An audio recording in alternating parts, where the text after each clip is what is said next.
जी sir. बिस्मिल्लाहिर्रहमानिर्रहीम। लाखों करोड़ों दरूद आका अलैहिस्सलाम की ज़ात अक़दस पर जो वजह तख्लीक़ कायनात हैं। मैं हूँ MM न्यूज़ वेब चैनल के प्रोग्राम बाज़गश्त के साथ आपका होस्ट गुलजार चौहान। मुअज़्ज़ज़ नाज़रीन, गुज़श्ता एक हफ़्ते से तकरीबन हाफिज़ाबाद में एक हार्ट इशू है, बोन मैरो स्कैंडल पूरी दुनिया के मीडिया पे छाया हुआ है, जिसने आम लोगों को हिला के रख दिया। उसी हवाले से आज का हमारा प्रोग्राम है। इस प्रोग्राम में हमने दावत दी है हमारे इंतहाई प्यारे दोस्त हाफिज़ाबाद पुलिस के तर्जमान है मोहतरम हाफिज़ अमन जमाल साहब। आप तशरीफ़ लाए, बहुत मेहरबानी। उनके साथ तशरीफ़ रखते हैं सीनियर सहाफ़ी चौधरी जावेद असद साहब। आपका बहुत शुक्रिया तशरीफ़ लाए। तो मैं पहला सवाल मेरा हाफिज़ अहमद जमाल साहब से है, इसी बोन मैरो स्कैंडल के हवाले से, ताकि आवाम तक, आम नाज़रीन तक केस की असल सूरत हाल, असल हक़ाइक़ जो हैं वो पहुँच सके। तो आप साहब बताइएगा कि बोन मैरो स्कैंडल जो जिसने पूरी दुनिया में हाफिज़ाबाद को बदनाम कर दिया, मैं तो यही कहूँगा, हिला के रख दिया आम लोगों को, तो बोन मैरो स्कैंडल की मौजूदा पोजीशन क्या है, असल सूरत हाल से आगाह कीजिएगा नाज़रीन को। जी देखें, इसमें 9 फरवरी को सरफराज नामी शख्स है, उसने हमें रिपोर्ट किया कि उसकी बेटी है किंजा 16-17 साल। उसको जहेज़ दिलवाने का लालच देके कि तुम्हें कोई गवर्नमेंट स्कीम से हम जहेज़ दिलवाएंगे, तो उसको बुलवाया गया और उसके बाद उसकी कमर से कोई मवाद हासिल किया गया। ये बड़ी एक डिफरेंट हमारे लिए क्राइम रिपोर्ट थी। आमतौर पे ऐसा पहले नहीं सुनने में आता। इस पे फौरी तौर पे जो है वो मुकदमा दर्ज किया गया। मुकदमा दर्ज करके तो जैसे सीनियर अफसरान के नोटिस में आए, उन्होंने मुख्तलिफ टीमें तश्कील दी और इस सारे वाक़े के जितने भी किरदार थे उनको 48 घंटों के अंदर अंदर ही हमने गिरफ़्तार कर लिया। गिरफ़्तार करने के बाद जब तफ्तीश शुरू की गई तो इसका जो मरकज़ी किरदार था नदीम, जो कि एक पोलियो पेशेंट है, उसने बताया कि मैं मुख्तलिफ़ ख़वातीन को जहेज़ का लालच देता था, कुछ को कोई इनकम सपोर्ट प्रोग्राम का भी लालच देता था, और उसके बाद जो है मैं वो कुछ सिरिंजेस के ज़रिए कोई मवाद या कोई खून हासिल करता था। इस पे मज़ीद जो विक्टिम्स हैं वो सामने आए और अब तक 24 ख़वातीन जो हैं विक्टिम्स सामने आई हैं, जिनका मेडिकल एग्जामिनेशन कंप्लीट करवा लिया गया और मुकदमात दर्ज कर लिए गए हैं। ये जो मुकदमात हैं इसमें हमने इक़दाम कत्ल और के अलावा जो है जो ATA की दफ़ा है 6/780 वो भी हमने इसमें शामिल की है। इसके हमने तमाम पहलुओं पर एक बड़ी ही ऑर्गेनाइज किस्म की जो है इन्वेस्टिगेशन की है। मुख्तलिफ टीम्स हमारी इसमें इन्वेस्टिगेट करती रही हैं। हमने इसमें जो रवायती तरीक़ाकार होते हैं उनके अलावा जो मॉडर्न और लेटेस्ट जो हमारे पास इन्वेस्टिगेटिंग टेक्निक्स थी उनका भी इस्तेमाल किया। हमने वो जो सैंपल मौके से कब्ज़े में लिया गया था, जो स्पेसिमन था, उसको पंजाब फोरेंसिक साइंस एजेंसी की जो लैब है लाहौर में, बड़ी हाईटेक लैब है, वो वहाँ पे भिजवाया ताकि ये पता चल सके कि इस सारे मामले की हकीकत क्या है। जो चीज़ वो मवाद हासिल कर रहा था वो असल में क्या चीज़ है। इसके अलावा हमने उसमें CDRs चेक की, उसके किन लोगों के साथ ताल्लुकात थे, रवाबित थे, वो भी चेक किया। और इसके अलावा हमने जो है इसमें ये भी चेक किया CCTV कैमरास के ज़रिए कि इसकी अगर कहीं पे कोई हमें फुटेज मिल सके जिन लोगों पे इल्ज़ाम बेसिकली इनिशियली जो है वो आयद करता था कि मैंने ये सैंपल इसके हवाले किया या फ़लाँ के हवाले किया, वो भी चेक किया गया कि अगर हमें मिल जाए। और बहुत जल्द, बहुत ही स्पीडीली ये सारा प्रोसेस किया गया। इसके बाद हमने एक मज़ीद सैंपल भी कब्ज़े में लिया था उसके घर से, वो भी PFS से जो है वो भिजवाया जा चुका है और उसके अभी रिपोर्ट आना बाकी है। इसके अलावा इसमें वज़ीर साहब के हुक्म से एक हाई पावर्ड जो है वो फैक्ट फाइंडिंग कमेटी भी तश्कील दी गई, जिसकी सरबराही RPO शेखुपुरा जनाब जुल्फ़िकार हमीद साहब कर रहे हैं, उसमें Punjab forensic science agency lab के एक रिप्रेजेंटेटिव भी शामिल हैं। तो इस केस की जो तहकीकात हैं वो बहुत ही जामिया और तमाम तर जो भी वसाइल गवर्नमेंट मशीनरी के पास, पुलिस के पास हैं, वो बरूए कार लाते हुए किए जा रही हैं। और इसमें हम बिल्कुल भी जो फैक्ट है, जो हकीकत है, जो सच्चाई है, वो इंशाल्लाह सामने लेके आएंगे। इसके अलावा जो लेटेस्ट एक टेक्निक होती है जिसमें क्रिमिनल को चेक किया जाता है कि आया वो जो स्टेटमेंट दे रहा है वो सच्चाई पे मबनी है या कि झूठ है, पॉलीग्राफ टेस्ट जिसको कहा जाता है, वो भी इस मुल्ज़िम का करवाया गया। इसके अलावा जो जिस पे ये इल्ज़ाम आयद करता था, शुरू में जिस पे इल्ज़ाम आयद करता था, साजिद नामी शख्स जो कि DHQ में एक स्वीपर है, उसका भी पॉलीग्राफ टेस्ट करवाया गया। तो हमने इसमें तमाम तर वसाइल बरू कर लाए हैं और इसके जो जितने भी पहलू हो सकते थे, मुमकिन पहलू, उन तमाम पर एक तफसीली जो वो इन्वेस्टिगेशन है, डिटेल इन्वेस्टिगेशन, वो की जा रही है। जो अब तक की सिचुएशन है उसमें पहले नंबर एक तो ये है कि उससे कोई ऐसा ऑपरेटस नहीं पकड़ा गया, ना ही मौके पे मौजूद था जिससे अपेरेंटली ऐसा लगे कि ये शख्स बोन मैरो ले सकता था। जो माहिरीन की राय है, जिसमें MS-DH का हज़रत शामिल हैं, उनकी भी राय यही थी कि ये जो कुछ भी कर रहा था वो बोन मैरो नहीं है। अच्छा, वो इसके अलावा कुछ और है। ये MS साहब की राय थी, मीडिया पे भी आपने देखी होगी।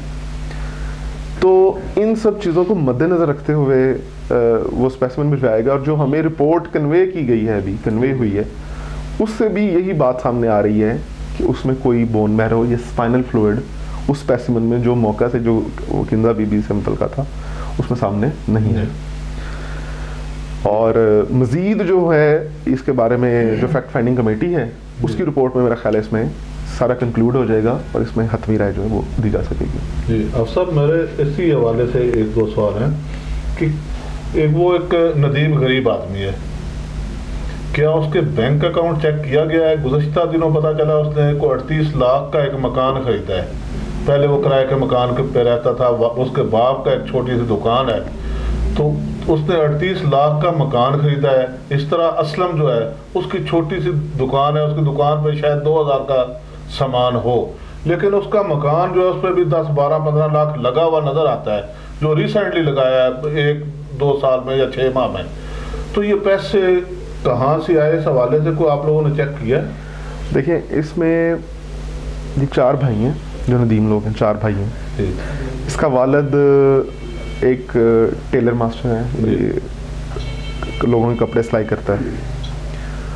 और जो इनिशियल इंफॉर्मेशन थी, जो उसके वालिद की स्टेटमेंट थी, ये कोई 27 लाख का घर उन्होंने तकरीबन खरीदा।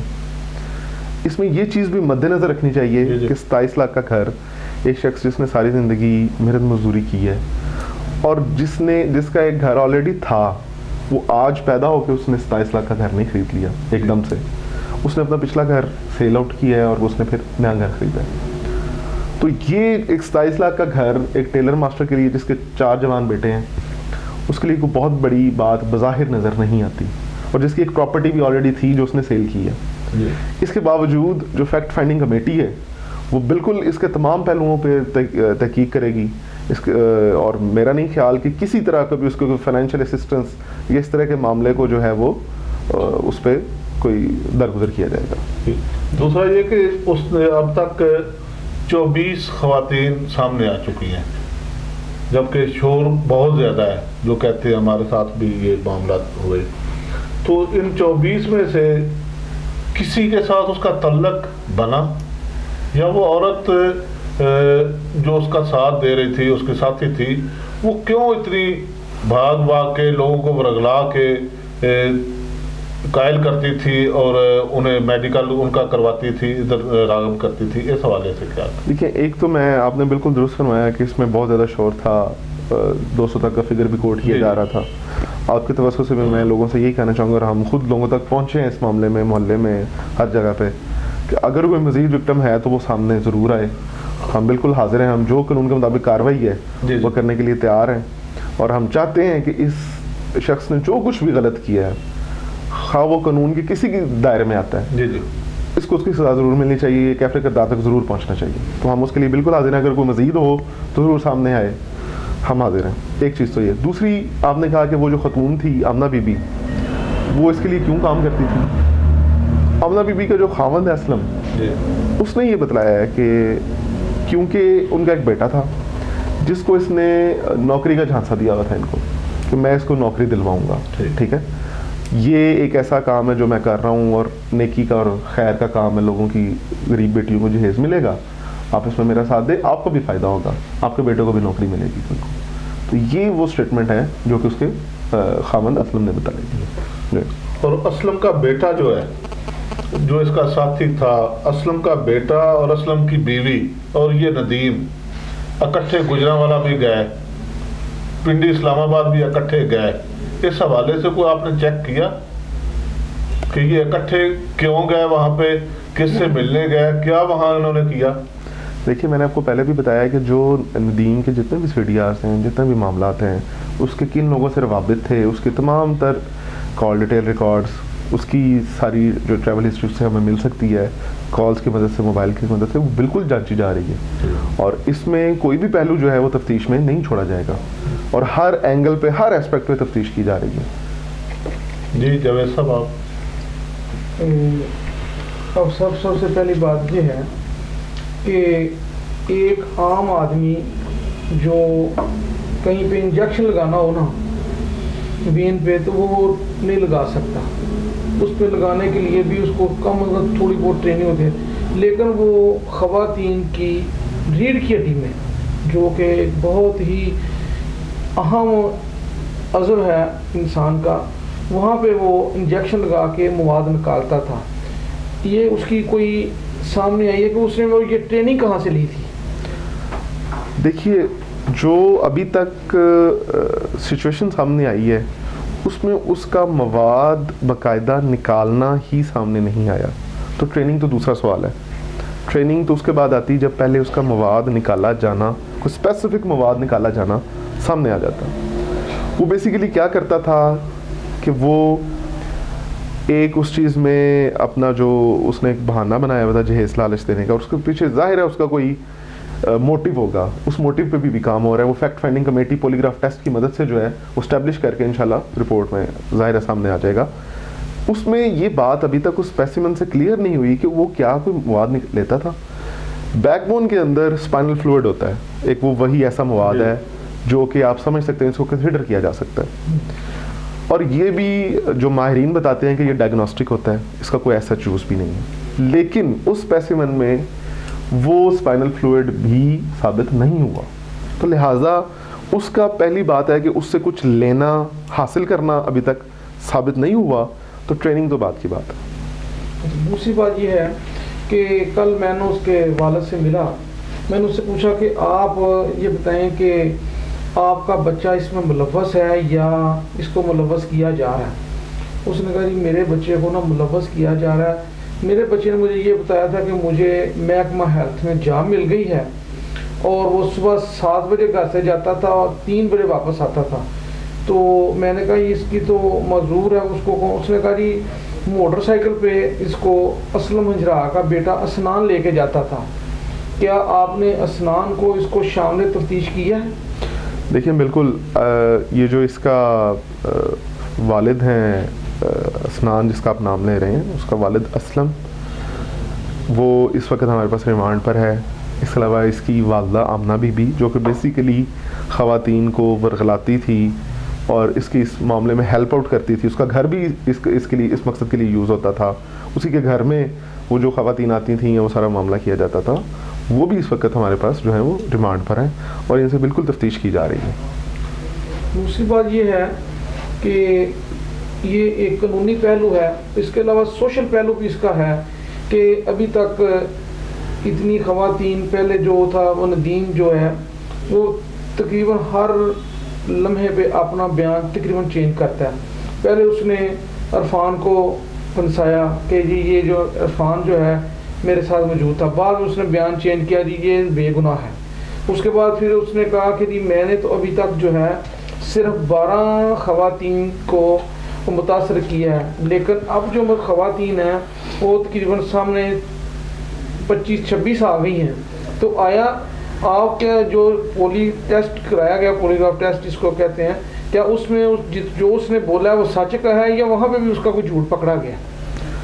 देखिए, पहले तो हम तक जो ख़वातीन की तादाद अभी तक रिपोर्ट हुई और जिनके हमने मुकदमा दर्ज किए हैं वो 24 है एग्जैक्ट अभी तक। और दूसरी बात आपने बताया कि उसका क्या सच और झूठ पकड़ा गया या नहीं, तो मैं ये थोड़ी सी बात यहाँ पे वाज़ेह कर दूँ कि जिस चीज़ को यहाँ पे सच कंसीडर किया जा रहा है वो उसकी इनिशियल स्टेटमेंट है, शायद ये कन्फ्यूजन है। इनिशियली उसने स्टेटमेंट दी थी कि मुझे मैं इरफान को देता था जो उसका चचा है, और वो पता नहीं इसका क्या करता था। फिर बाद में वो इससे भी उसने पीछे हट गया, फिर उसने एक साजिद नामी शख्स है उसका भी नाम ले लिया।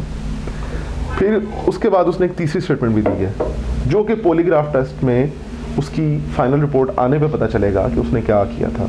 ये उसकी कंट्राडिक्शन स्टेटमेंट की वजह से ही, कंट्राडिक्टरी जितनी इतनी स्टेटमेंट्स नहीं है, उसका पॉलीग्राफ टेस्ट करवाया गया था ताकि पता चल सके कि इसमें से इसकी कौन सी स्टेटमेंट जो है वो ठीक है। जी, मतलब झूठ तो उसका साबित हो गया कि झूठ वो बोल रहा है। 3 स्टेटमेंट उसने इधर दे दी। बिल्कुल। पॉलीग्राफ जो टेस्ट हुआ उसकी रिपोर्ट अभी नहीं है। पॉलीग्राफ टेस्ट की देखिए, अब इसकी जो इन्वेस्टिगेशन है वो फैक्ट फाइंडिंग कमेटी जो बड़ी हाई पावर्ड बनी हुई है जी जी वो कर रही है। इनकी रिपोर्ट्स के बारे में, हतमी राय के बारे में वो फैक्ट फाइंडिंग कमेटी ही बता सकती है। आपके पास कोई रिपोर्ट किसी? हमारे पास अभी इसकी रिपोर्ट नहीं है। ये जो कहते हैं कि रिपोर्टें आ गई हैं, क्लियर हो गया है, कोई इशू इस तरह आपके पास, पुलिस के पास कोई रिपोर्ट नहीं है? इसके मामले में जो फैक्ट फाइंडिंग कमेटी भी देखिए उसमें पुलिस के ही मेंबर उसके हेड है। नहीं, हाफिजाबाद पुलिस इसके बारे में नहीं बता सकती क्योंकि हाफिजाबाद पुलिस को वो रिपोर्ट से भी रिसीव नहीं है। साहब, अगर ये सूरत जो सूरत बन गई है, अगर वो साबित नहीं होता कि ये बोन मैरो नहीं था या ये कोई मुआदा नहीं निकालता था, तो फिर इसके केस की नोयत क्या होगी? देखिए, जो उसमें 2-3 चीज़ें तो सर्टन है। वो बंदा खुद को DHQ का एम्प्लॉय शो करता था जो कि साबित नहीं हुआ। ये एक जालसाजी है, इसमें कोई शक नहीं, एक जुर्म है। वो एक सिरिंज जो है उसकी नीडल जो है वो प्रिक करता था बोन मैरो के अंदर, अब वो बैकबोन के अंदर। अब बैकबोन जो है वो बड़ा सेंसिटिव एरिया है, अगर वो नीडल किसी नर्व को टच करती है उससे कोई भी नुकसान हो जाता तो जाहिर है ये एक जानलेवा और बड़ा ख़तरनाक काम था, तो ये भी एक क्राइम है। दूसरा, ये जो वो अपने आप को एम्प्लॉय शो करता था, गवर्नमेंट सर्वेंट, ये भी एक जुर्म है। तो ये जराइम तो हैं, ठीक है। तो ये इसकी नोयत जो बोन मैरो की हद तक है वो तो चलें क्लियर हो जाएगी, लेकिन इसमें कोई शक नहीं है कि उस शख्स ने जो है वो फ्रॉड किया है, उसने एक गलत काम किया है, उसने जो है वो ख़वातीन जो हैं उनको एक स्टेक पे लगाई है उनकी ज़िंदगी, उससे कोई ना बड़ा नुकसान भी हो सकता। अल्लाह का शुक्र है अभी तक कोई सीरियस केस जो है वो रिपोर्ट नहीं हुआ जिसमें कोई किसी की मजदूरी या कोई इस तरह का सीरियस इशू हो, वो रिपोर्ट नहीं हुआ, लेकिन ऐसा हो सकता था। ये अब सब सुनने में आ रहा है कि जो आम लोगों की राय है कि इस स्कैंडल के पीछे कुछ ताकतवर हाथ हैं जिनके जरिए तफर दिया जा रहा है और इस मामले सारे को गोल किया जा रहा है। इस हवाले से क्या कहें? देखें, मैं इस पर यही कहूँगा कि जैसे आपने बोन मैरो वाली बात की जो कि अभी तक की रिपोर्ट्स में रूल आउट हो चुका है, और इसमें हमारे जो मेडिकल एक्सपर्ट्स हैं और जो MS हैं DHQ हॉस्पिटल के रेहान साहब, वो भी कैटेगरी जो है स्टेटमेंट्स दे चुके हैं। तो मेरा ख्याल है इसमें हमें जिम्मेदारी का मुजाहरा करना चाहिए। ये भी हम सबको, किसी एक फ़र्द को या किसी एक इदारे की बात नहीं कर रहा मैं, जब तक चीज़ें पुलिस इन्वेस्टिगेट कर रही है, आप देख रहे हैं कि हमने कोई भी इसमें कसर बाकी नहीं छोड़ी। हमने जितनी FIRs दर्ज करना पड़ी हमने की, तमाम के मेडिकल एग्जामिनेशंस करवाए गए, जितने विक्टिम्स थे उनको हर तरह से फैसिलिटेट किया गया, प्रोटेक्ट किया गया, जितनी हमारे पास लेटेस्ट इन्वेस्टिगेशन टेक्निक्स थी, पॉलीग्राफ टेस्ट था, PFSA लैब थी, CDR, जो कुछ हम कर सकते थे हमसे बन पाया वो हम कर रहे हैं। तो लिहाजा इसमें मेरा ख्याल है क्या सराहियाँ नहीं करनी चाहिए, बल्कि आपको पुलिस की और फैक्ट फाइंडिंग कमेटी जो है और मुख्तलिफ इदारे जिस पे काम कर रहे हैं उनकी फाइनल कंक्लूजन का इंतज़ार करना चाहिए। और इस बात पे बिल्कुल मैं आपको श्योर करवाता हूँ कि इसमें जो भी कोई मुलव्विस हुआ, जो कोई भी जिस हद तक भी मुलव्विस है वो बिल्कुल भी कानून से नहीं बचेगा, खा वो उसने कोई भी जुर्म किया। अब सब ये जो सूरत केस की अब बन गई है, अब यानी उसका वो आ जाएगा कि वो ताई डॉक्टर यूज़ करता था, उसने धोखाधड़ी किया। क्या इसके ऊपर जो इक़दाम कत्ल की दफात लगाई गई हैं या जो दहशतगर्दी लगाई गई हैं, क्या ये फिर ख़त्म हो जाएंगी? देखिए, ये जिस वक्त इन्वेस्टिगेशन कंप्लीट हो जाएगी उस वक्त ये नेक्स्ट स्टेप होगा। अभी तक तो इन्वेस्टिगेशन इन प्रोसेस है। हम अभी से ही इस बात का तयन नहीं कर सकते कि क्या वो दहशतगर्दी की दफात इसमें से हज़फ वापस ख़त्म हो जानी चाहिए, डिलीट कर देनी चाहिए या नहीं कर देनी चाहिए। अभी तो इन प्रोसेस है, थोड़ा ही टाइम है। इंशाल्लाह मुझे उम्मीद है कि बहुत जल्द विद इन डेज जो है ये कंप्लीट हो जाएगी इन्वेस्टिगेशन। ये अफसर और पुलिस का तकरीबन बहुत अच्छा इकदाम है कि उसने बहुत ही कम वक्त में मुल्ज़मान को पकड़ के इन्वेस्टिगेट किया।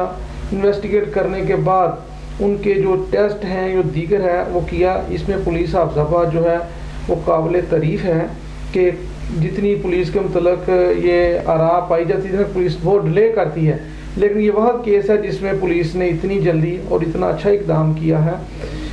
लेकिन इसके साथ साथ ख़वातीन हज़रात, एक चीज़ जो है वो इतनी ख़वातीन के साथ ये ज़्यादती होना या उनके साथ धोखाधड़ी होना, अभी तक कोई भी जो है हमारा अवामी नुमाइंदा उनके ज़ख्मों पर मरहम रखने के लिए उनके घर नहीं पहुंचा। तो अगर यही इलेक्शन का होता तो मेरा ख्याल है को एक नहीं 10 नुमाइंदे जो थे उनके घर पर मौजूद होने थे।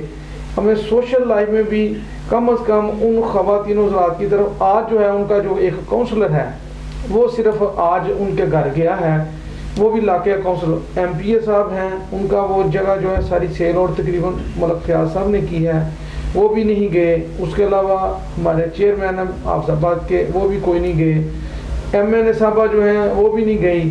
जो लवा फिक्रिया ये है कि हमारे अवामी नुमाइंदों का हमारी अवाम के साथ कितना तल्लक है।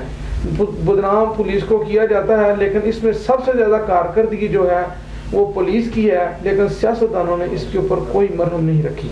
जी, अब सब कोई बात जो हमने ना पूछी और आप बताना चाहते हो इसमें एक बस यही रिक्वेस्ट करूँगा आपके तरफ से लोगों से भी और जो मीडिया के लोग हैं कि जब तक पुलिस अपनी इन्वेस्टिगेशन कंप्लीट ना कर लें उस वक्त तक काइंडली थोड़ा इंतज़ार करें, इस पर कोई भी हतमी राय कायम ना करें और मफरूज़े भी ना बनाए जाएं, क्योंकि इससे बहुत ज़्यादा सनसनी फैलती है। आजकल वैसे ही मसाइल बहुत ज़्यादा हैं और हमें इंतज़ार करना चाहिए, और अगर कोई बात करें हम तो हमें फैक्ट्स पे करनी चाहिए।